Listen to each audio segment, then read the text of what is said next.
welcome to a Sunday vlog. I am on my way to a doctor's. Oh, good Lord, I think I just ran over some twigs. It was so windy here yesterday, it was crazy. I had my fireplace on most of the day because I was so afraid the power was gonna go out. So like, I'm keeping this on just in case. Our electricity has gone out once since we've lived here. Anyway, I'm on my way to a doctor that I've been to before, except I haven't been to her since probably 2016, maybe 2015. She was the one who introduced, she was the one who educated me about the keto diet. And at that time, I was mostly paleo, if not entirely paleo. And she wanted me to try the keto diet for just like 4 weeks, just to I was having a hard time losing weight. And I know why now, is because the paleo diet really allowed me a little too much. And I'm sure my carbs were still quite high. So it is a very clean, great way to eat unless you are metabolically challenged, such as myself. And I'm very carb intolerant. And that's because I have a very damaged metabolism. I am sure over time I have healed a lot with that, hopefully, and whatnot. But I think I will always be metabolically challenged. And I think I will always be carb intolerant, and a lot of that goes with aging and being my age and all of that. You know, it's just much harder to lose weight and much easier to gain it. Anyway, I'm revisiting her. I'm going to add her to my care team because she is a doctor. She is an MD, but she gave up her practice years ago, her traditional practice, because she was just over the whole bureaucracy that's around insurance. Insurance dictates how they treat their clients, including the amount of time that they spend with them and what they prescribe them and everything. It is completely dictated by the pharmaceutical companies, including the insurance companies. So she wanted to get out of that altogether. So she, unfortunately, is very expensive. She doesn't accept insurance because obvious reasons there. But it's not like I'm going to go to her a lot. I just want to be sure that I'm going about this correctly, that I'm healthy, and that I'm not deficient in certain things and so forth. So because she deals with a lot of people who are on low carb diets, she is more likely to understand how that reflects on your lipid panel, your cholesterol panel, that whole thing. Because it's really not completely understood yet on how that equates to patients who really dedicate to the low carb way of life. Not to mention, that these guidelines, these cholesterol guidelines and parameters are still a little up for debate on what is good for us, what is healthy for the brain, and so forth. I'm not going to get into statins because I am a huge disbeliever in them. I really think that is one drug that a very small population that are actually on them should be on them, and I think it's a very low percentage. There are millions of people who are put on them, and I don't believe that the studies, the actual medical studies, show that with these millions of people that are on statins, heart disease is still huge. It has not improved. So that alone, explain that to me. Anyway, I could go on and on about statins. So, anyway, I want to have a conversation with her about my lipid panel, and my triglycerides and my HDL, which is our good cholesterol, are good. My triglycerides are excellent. They're 53, which just shows that I I eat a low-carb diet, and I eat good fats. My HDL is good. It's within the healthy parameters. It's my LDL that is very high. The LDL is the bad cholesterol. I have been doing a lot of research about this, and I just want to hear what Dr. Sylvester, the doctor that I'm seeing today, I want to hear what she says about this, or what she thinks about this. And, you know, it isn't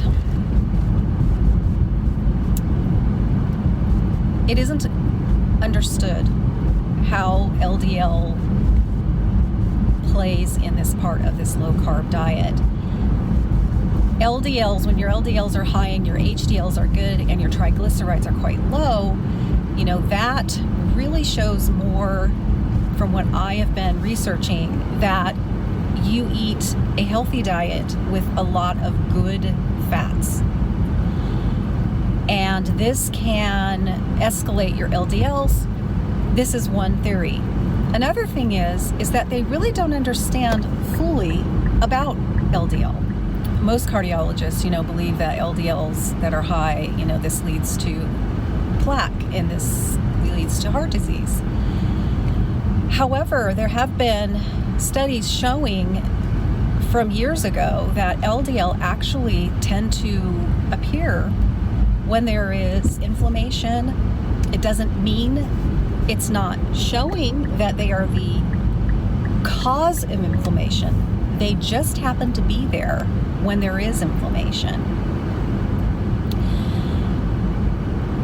And so there are those that are leaning more toward that LDL actually can signify something entirely different, and that they're not the cause, they just happen to be there, that they actually aren't related to heart disease at all, that number. There's just not enough, there's no money that's being poured into studies for, you know, for this sort of different way of eating, you know, actually cutting out a lot of unnecessary, bad for you type carbs. And, you know, my carbs only come from vegetables, fruit, and that's really about it. There may be negligent carbs and some other things, but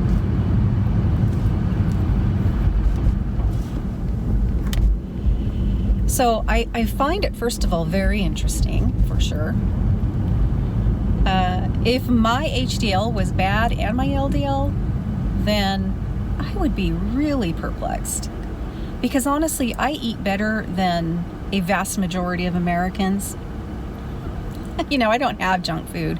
I haven't had fast food in probably 3.5 years. And I don't eat prepared food that's been pre-prepared. I don't eat out.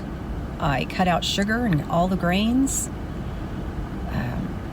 I cut out processed foods. I cut out, you know, because of that, I don't ingest chemicals that are bad. Occasionally, maybe I'll have, you know, I'm not gonna say I've eliminated chemicals entirely from my food, no.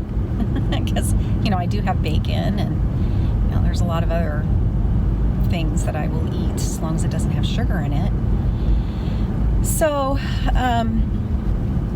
I just find it interesting, and until there's money dumped into this, which I think there should be, because how many low-carb eaters that also have low triglycerides and really nice HDL numbers are being put on statins,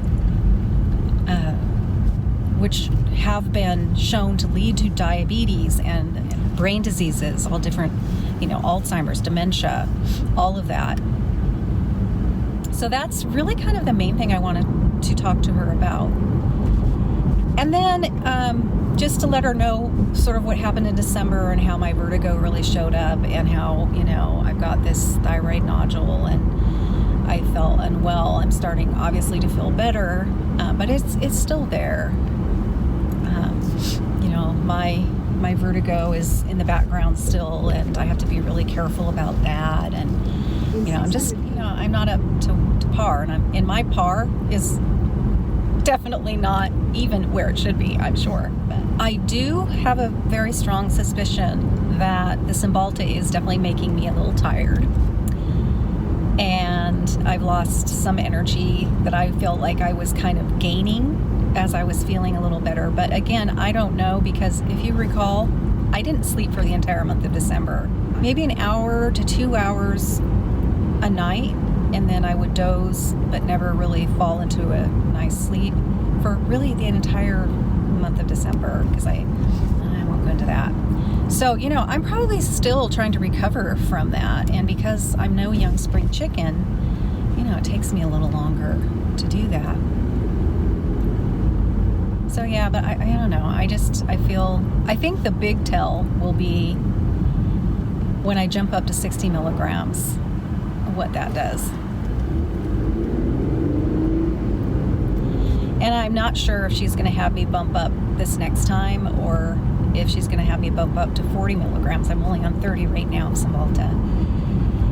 And in 2 more days, it will be 7 a week on the 30 milligram. And I can't remember what building I go to. Let me see. Oh, no, it's up here. All right. Well, that was a nice visit. What time is it? Yeah, it's about 45 minutes. Exactly what we were talking about regarding the lipid panel is exactly what she told me. She said, my lipid panel actually looks really good. In 1 mile at the round.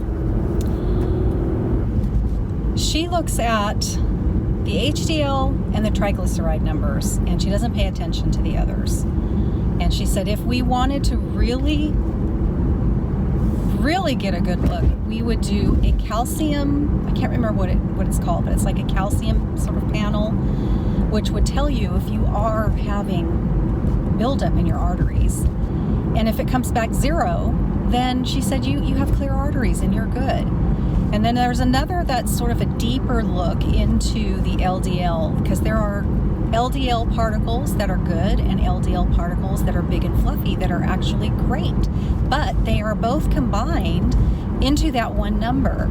So she says what she finds, people who are on low carb healthy diets, their LDL numbers, their particles in that are the big fluffy healthy ones, because you're eating a lot of good for you kind of fats.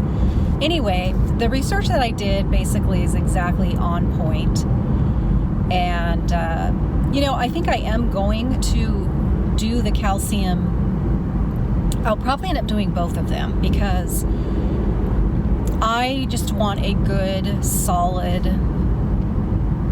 you know, kind of look, truly. So I think I'll end up doing both of them. Insurance won't cover either one, but whatever, you know, and as long as they're not, I know they're not hugely enormous, because she would have told me, and they're probably not even that expensive in the grand scheme of things at all.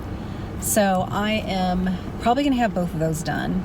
But she sent me home with a saliva kit to check my cortisol levels, because I have lived in this high stress environment for a few years now. That will give her a really good look at what's going on there. She wants me to try some progesterone to help me sleep at night. And she is compounding it. She phoned it in, actually. I'm going to see if it's going to be ready. Unfortunately, the manufacturer type of progesterone, I think it's called Prometrium, it starts at 100 milligrams. And because I haven't been on any kind of hormone sort of replacement therapy or anything like that for many, many years, that a lot of times, especially if you're sensitive like I am, any kind of hormone, those receptors are just sort of been put to sleep. And so if you go right in sometimes with 100 milligrams, it can be a little too much for you. So because that's the lowest it comes in, and it's a gel type of pill, you can't half it. She's going to start me with a compounded version at 50 milligrams, and I'm to take it like an hour before bed, and maybe some L-theanine to help. And L-theanine actually helps with cortisol to bring that down. And so I have L-theanine at home.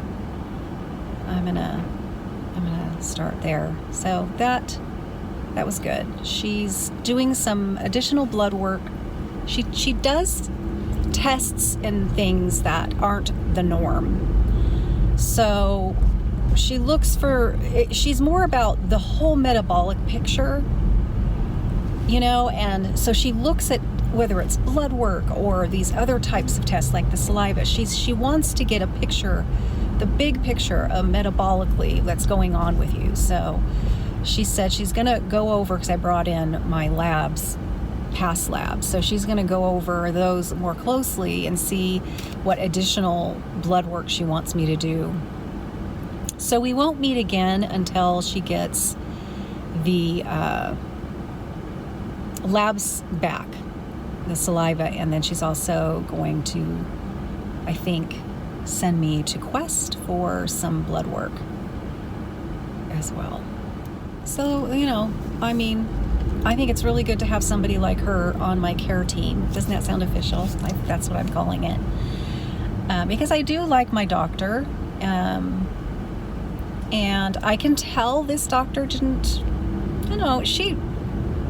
I just know her, and I know that she would never have, put me on CYMBALTA or anything like that. But I did explain to her that I can no longer deal with this. I have lived with this anxiety and this chronic pain for so long, and my stress levels had gotten to a point where it made me unable to cope with either of those things. So I vowed to myself that I'm gonna be more open, because I need my quality of life to improve. And if something like CYMBALTA or something like that is going to help with that, then I am 57 years old, and I feel like I'm willing to try that.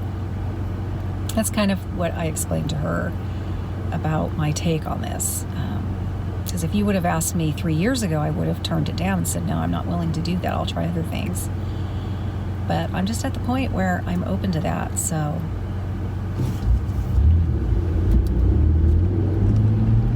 and then I actually included a lipid panel that was taken when I was very heavy before I started keto this last time. And she said, now this I don't like, because my triglycerides were high and my HDL was very low. I think it was 45. And she said, now it's 67 and your triglycerides are 53. She said, I'll take that any day over this year one, which was, like 4 years ago, maybe even 5 years ago. And she goes, and look at this. She goes, your liver number here is high, meaning that all those triglycerides were building up in your liver. So now my numbers are normal. Is that ALT, the alt? I might be mixing it up with something else. But she goes, now that number's great. So those triglycerides are out of your liver. You're not storing them there because you have too much in your system. That's where they go. So anyway, that made me feel good. What are we doing here? What are we doing, people? What's going on? At the next light, take a slight right turn. Okay.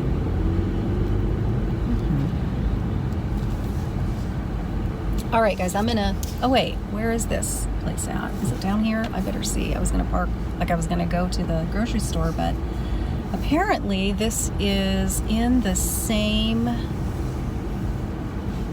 place. Oh, there it is. It's across the way. I'm glad I didn't park there. I didn't know there was a compounding pharmacy over here. I'm gonna park right in front. All right, I'm at the compounding pharmacy, so I will probably see you guys later. Okay, well, I just got out of the shower, got my skincare on and all of that business. So I thought I'd give you a little bit of an update on how I'm doing on the CYMBALTA. I was on the 20 milligram for 2 weeks, the 30 milligram for 1 week, and then the day before yesterday, it was to the very day of being on it for a week, and my doctor wanted me to kind of shoot her a message to let her know how I'm doing. So I did, and we decided to she says normally what she does is she doubles the dose at this point, and we go right to the 60 milligram, which is the therapeutic dose for people with fibromyalgia and chronic anxiety.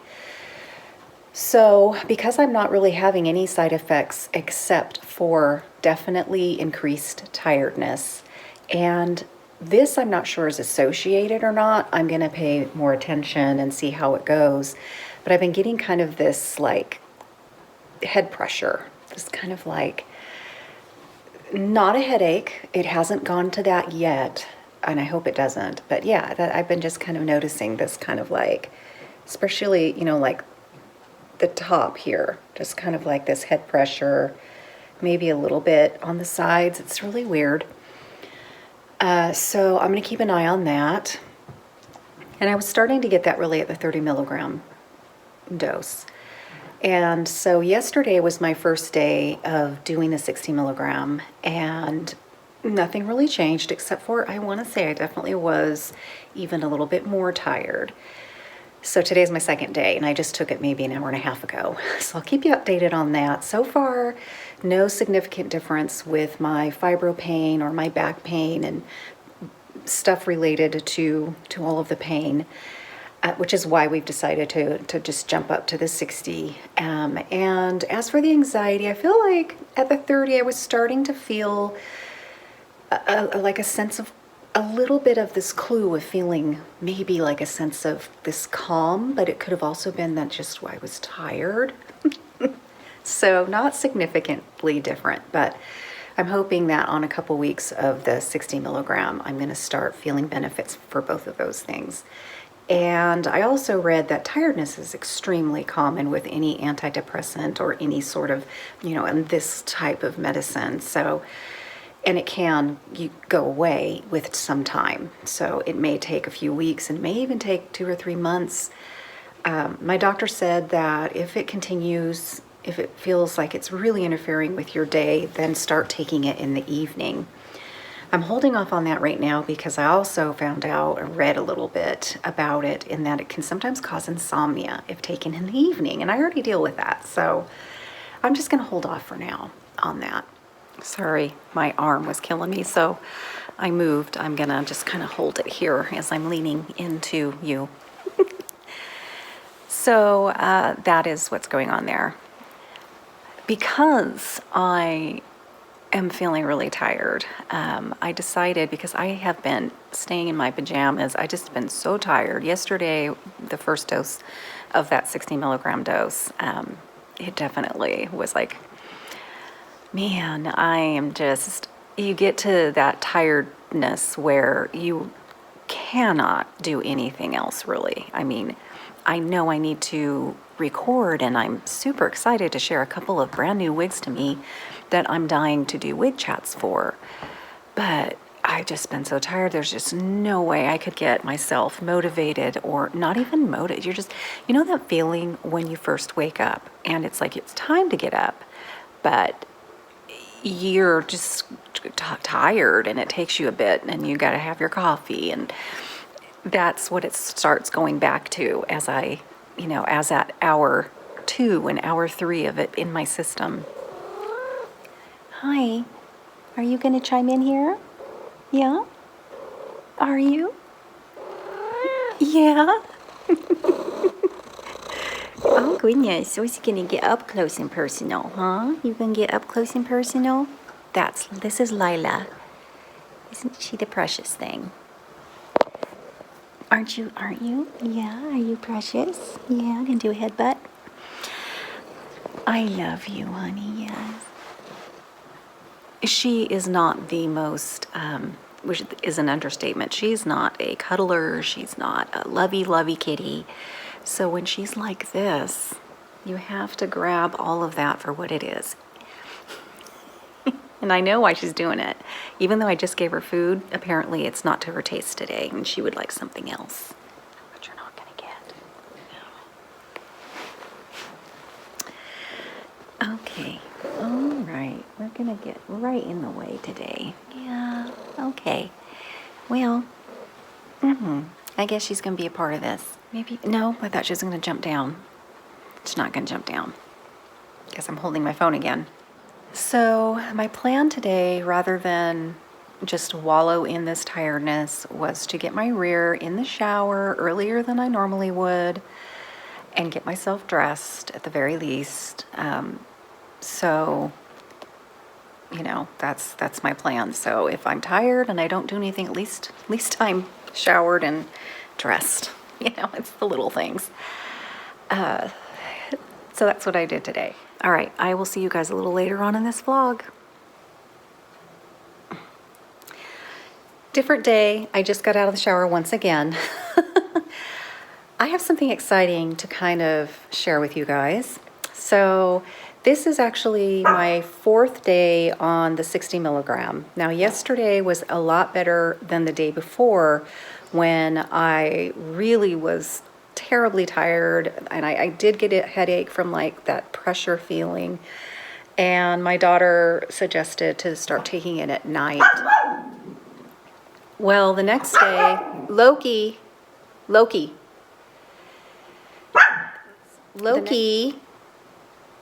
Prime delivery truck's down there delivering to someone else. He's probably just assuming they all come here because I do get deliveries pretty often. I'm sorry. I think you guys are gonna... Oh, Lord. This is what we're dealing with right now. Everybody's looking that direction. And Loki is looking at the delivery person. Sorry. Shaking here. Oh, there he goes. He's going.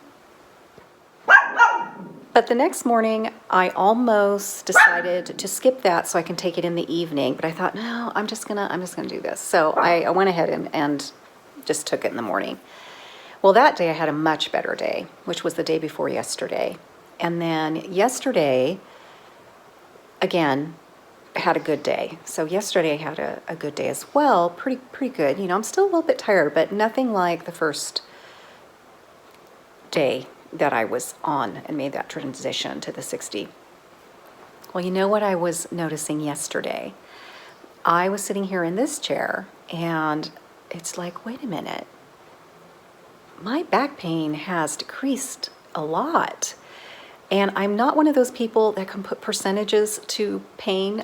My brain doesn't work that way. I'm sorry. You know, I would like to say it's decreased by 60% or 45%. I just don't think that way. I don't know why, but it has decreased noticeably, and I can say that.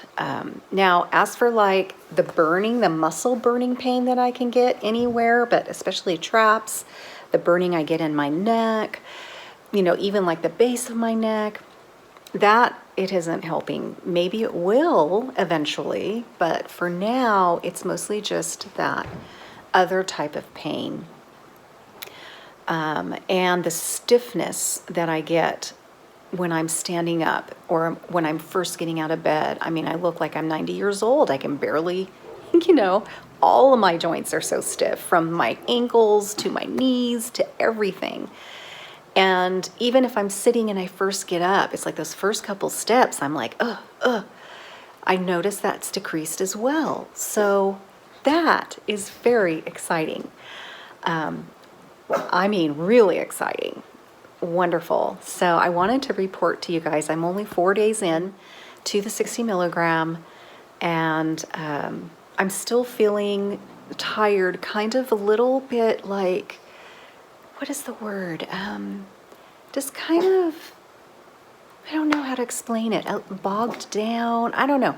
I can't explain it, but a lot of research that I've done on CYMBALTA, a lot of people have very similar sort of feelings and side effects that I'm having, and it eventually goes away. And so I'm hoping that that is the fact. And I wanted to let you guys know that. The anxiety, I don't know, maybe a little bit. I think that's going to take a little longer. I think anytime you're dealing with depression and anxiety, it's going to take some time, maybe weeks, maybe even a few months, you know. So I'll keep you updated on that, but I'm hopeful. I'm hopeful that we're seeing some positive therapeutic things starting to happen here. So that's really the main thing I wanted to sort of follow up with you on. I cut my finger really, really good this morning. I have one of those, like I put my sponges in this ceramic rectangular holder for it. And I usually pick it up and wipe underneath it and wipe under the dish itself and put it back. And I was doing that after I had washed my morning dishes, and it fell out of my hand. And for some reason, my instinct was to try to catch it. So I went down to catch it, and it broke right at that very moment. And I dug my finger into the broken part. So yeah, that's great. Couldn't get it to stop bleeding, and just had a heck of a time trying to get it to stop bleeding and still trying to wrap it with something and putting pressure on it. So this is my second attempt. After I took a shower, it was wet, and I had to rewrap it again because it just starts bleeding immediately. Yeah, it is a very dark, very misty day. I don't mind these. I don't know. I don't mind it. So yeah, I got my fireplace on, just let the dogs outside. They wanted to go outside for a bit. Yeah, as soon as you open the door, you can feel the mist. It's very, very misty. Kind of like spooky horror film kind of weather. There are people out there walking, bless their little pea-picking hearts. I need to be one of those people. I haven't been able to wear helper hair at all. Definitely haven't been able to do that because although my head pressure I feel like has been a little better even today, and it was yesterday as well, I can't have anything on my head. That head pressure thing was, I think about it, it was starting like in the 30 milligram dose when I did that, and I was wearing wigs, and I had like a doctor's appointment to go to and stuff like that. And so I had my wig on, and oh my God, by the time I got home, man, that thing came off. I just can't deal with that right now. I just can't have that feeling of anything right now on my head. I got to get my dogs. Their big dog is out, and it's horrifying. So well, there's a fence, but I don't entirely trust it. So I'm going to be right back. Okay, got the dogs in. All I have to say is the word treat, and they come running. So yeah, I can't do any kind of helper hair. I had to go to the store yesterday because our both of them that are in the hall, the fire alarm dealios, needed new batteries, and they were beeping. You know how they do? Well, that terrifies all three of my animals. That sound, that just, how it's like every 20 seconds or 30 seconds it does that chirping. And it must be at a level that it just, even my cat, she hid in the closet. It's just not super loud to us, but I think it's just that degree of pitch. So I had to go real quick down to the store. It's not too far. You know how I avoid going inside grocery stores. I'll know when my anxiety is getting better, when I don't have so much of an issue doing that. So anyway, I thought, I just better do this. And I just put my hair in a ponytail like I wear it. So, and I haven't been out and about without helper hair in a long time, but I'm seriously, I don't care. So my son asked if, he says, I'll go with you. And it's like, yeah, because my anxiety just, I don't know. So yeah, him and I went to the store and got some new batteries and fixed it. And yeah, my animals were very traumatized, very traumatized. We got that taken care of yesterday. So yeah, I was thinking about putting makeup on, even though I'm not going to wear any helper hair. And I thought maybe I'd record that. But I happen to know already that this vlog is probably ready to wind up, and adding that segment would really kind of make it a little too long. So I thought I would just end it here. And I'm so sorry that I haven't gotten really anything else up in my channel other than, a Sunday vlog. It's because I've been so tired and, just haven't been able to do it yet. So hopefully as things progress and hopefully improve, I will have, just not be so tired to where I can start recording some makeup videos and some wig chats very, very soon. So hang in there with me. I appreciate your patience, and I will see you guys very soon in my next video. Thanks for watching. Bye-bye.